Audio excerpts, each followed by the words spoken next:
Okay, hello, I'm Pete, welcome to the channel.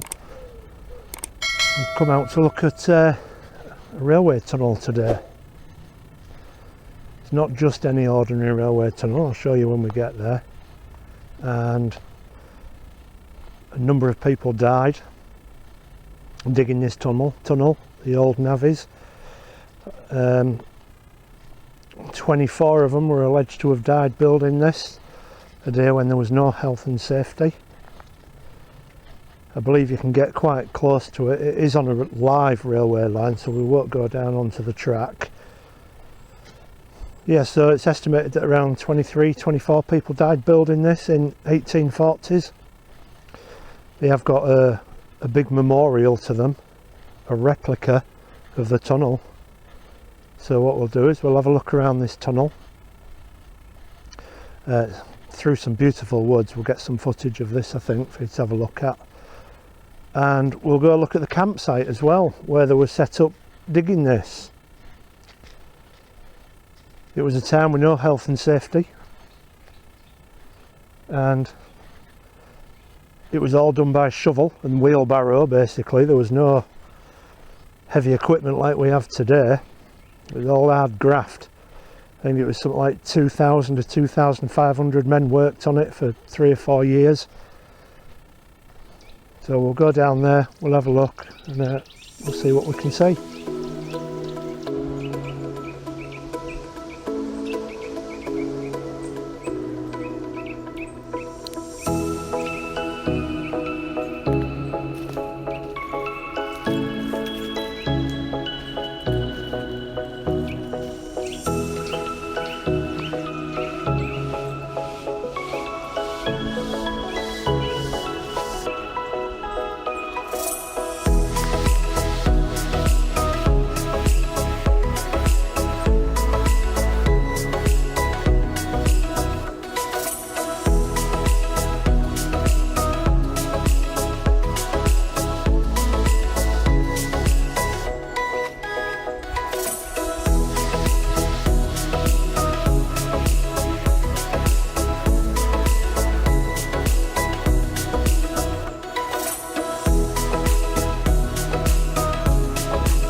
behind me is one of the towers, and if you look you can see a doorway. Now it's fancy for a railway tunnel, but what it was, the gentleman that owned all the land around here said, yeah, you could put a train track through my property and you can build a tunnel here on condition that you build me a folly. And that's what that is. Allegedly it was plastered out and it was usable as rooms and guests used to stay there. The landowner, William Rhodes, got a free folly out of it. So that's not a bad thing, is it? But we're not really here to learn about this. It's the guys that dug it, 24 of them dead. I've got a big old memorial, so we'll go over and see the campsite. There's a cemetery opposite the campsite, so I'm going to go walk around the cemetery and see if we can see anything that's perhaps related. We'll find out. Alright, stay with me. So what I'm sat in now is one of the fields where the campsites were for the guys that were digging for the tunnel. Not only was the men there, they had their wives with them and children. From what I've found out, it was around 200 people or 200 huts, I think, in this field. If you look at it from Google Earth, you can sort of see marks in the land where they probably were. But even when they were on their off time, they were off work and they had a constant reminder of work. These were 6-7 day weeks back then, long before weekends were introduced. And you see that there in the background behind me? That is one of 3 sighting towers to follow the line to make sure they were digging straight. This is the only one left. So we'll have a little bit of a walk around and look around the field, see if there's anything left.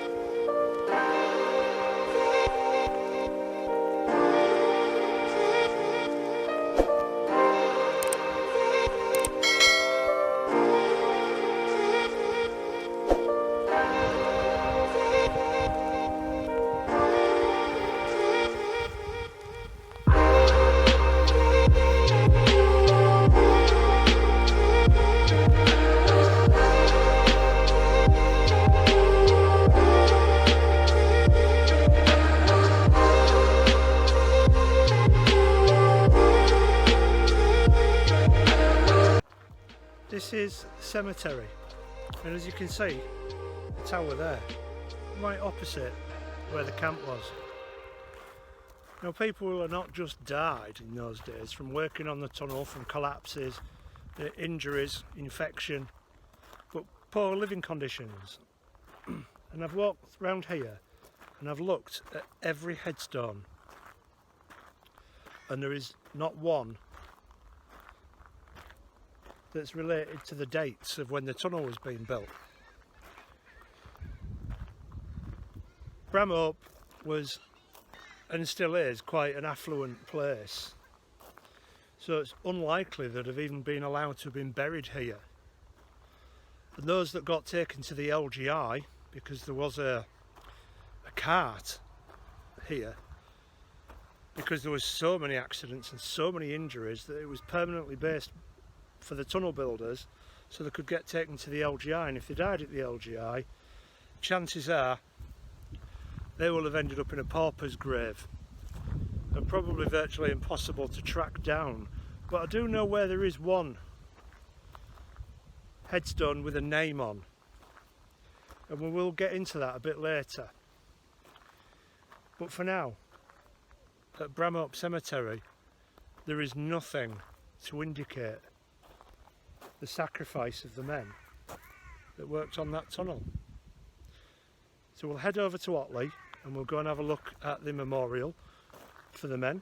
Yes, they have a memorial, but again, there's no I don't think there's any names on it. I think it's just in honour of the men that died. But to have no graves here, I thought there would have been one. Anyway, let's continue on our journey. So we're at Otley churchyard looking for that memorial. I think what we'll do is I'll turn the camera around, show you this place. It's pretty old, pretty cool looking, definitely old, and we'll see if we can find that memorial.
a headstone. It's been pinned up against this church you can see in the background behind me.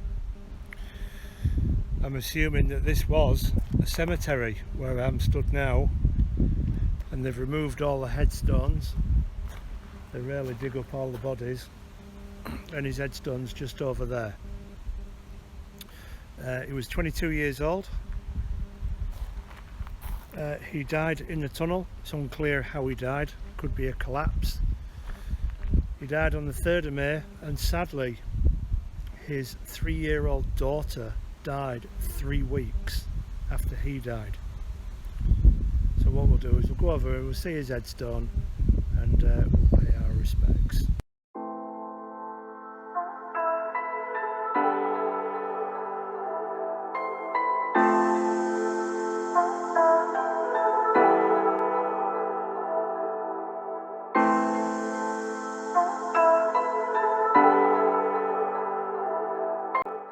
So as we can see, it's clearly a headstone put up against the wall, which is nice. There's only 2 here. I don't know where the rest went. You can pause that if you want to read what it says.